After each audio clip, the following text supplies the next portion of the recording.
So finally is the date when the CBSE result is announced 13 मई।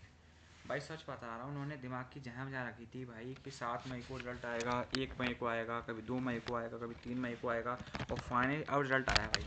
ये देख सकते हो, ये ऊपर में रिजल्ट है भाई। सर में यार इंग्लिश में यार 96 मार्क्स हैं इंग्लिश में, और फिजिक्स में 93 मार्क्स। बहुत है यार, बहुत ज़्यादा मार्क्स आए भाई।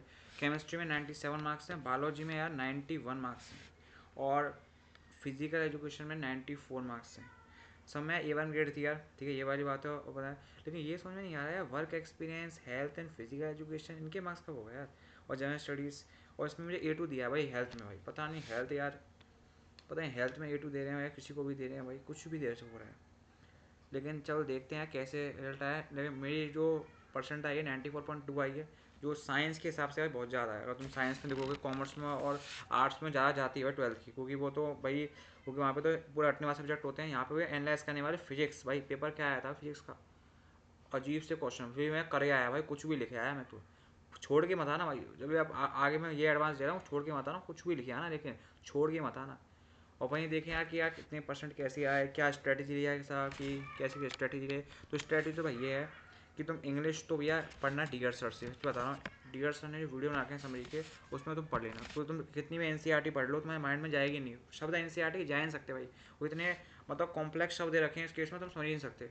वहीं तुम अगर तुम डीगर सर का एक वीडियो देख लोगे ना, लास्ट लेसन खोला तुमने, कुछ नहीं आता तुम्हें, डीगर सर का वीडियो देखो, समझ देखो, और बस तुम्हें बुक पढ़ने की बहुत बहुत कम जो आता है कंडीशन, बहुत कम जो आता है।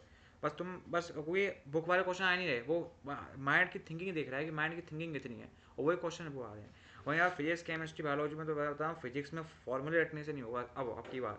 वो तुमने देखा कॉम्पिटेटिव एग्जाम में देखा तुमने, क्या फॉर्मूले रटने से तो आएगा नहीं यार फिजिक्स, है ना। फिजिक्स जो आएगी ना, वो एक ही चीज़ से आएगी, वो आए प्रैक्टिस से।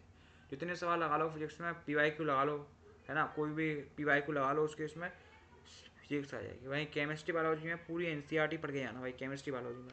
तो केमिस्ट्री बायोलॉजी में क्या है, तुम कितना भी पढ़ लो, इधर से उधर कितने भी कर लो, लास्ट में NCERT से आओ। केमिस्ट्री का पेपर बता रहा हूँ, NCERT की लाइन से आया था, सीधे बता रहा हूँ। NCERT ने पढ़ी हुई केमिस्ट्री की, उसने कर रखा हुआ हाईएस्ट में केमिस्ट्री में, ये 97 मार्क्स।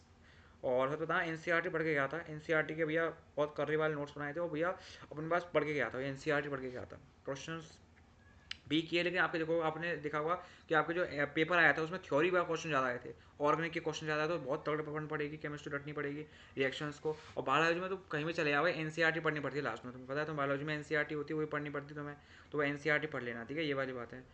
तो बायोलॉजी में तुम मार्क्स ला सकते हो। मेरा मार्क्स इसलिए कम रह गए, पता था मेरा आया थे 95 96 आया थे, लेकिन कम इसलिए रह गया, थोड़े से हेल्थ इशू थे मेरे, इसी वजह से बायोलॉजी में कम रह गया, 91 रह गए। फिर भी A1 ग्रेड तो आएगी, चलो ठीक है, बस ये हो जाता है। और फिजिकल एजुकेशन में देखें तो मैं आपको ये एडवाइस देना चाहता हूँ, कुछ बच्चे 12th में आ रहे हैं ना, उनको फिजिकल एजुकेशन को पढ़ने की जरूरत है, पहले पढ़ के रखते हैं फिजिकल एजुकेशन, ठीक है। ऐसे आपका, आप क्या करना, जाकी सौदागर नाम का एक भैया है, उनकी प्लेलिस्ट खोलना, और भैया उनकी इतनी शानदार प्लेलिस्ट है भाई, शानदार नोट्स है, उनके नोट्स से रिवाइज करके आता मैं।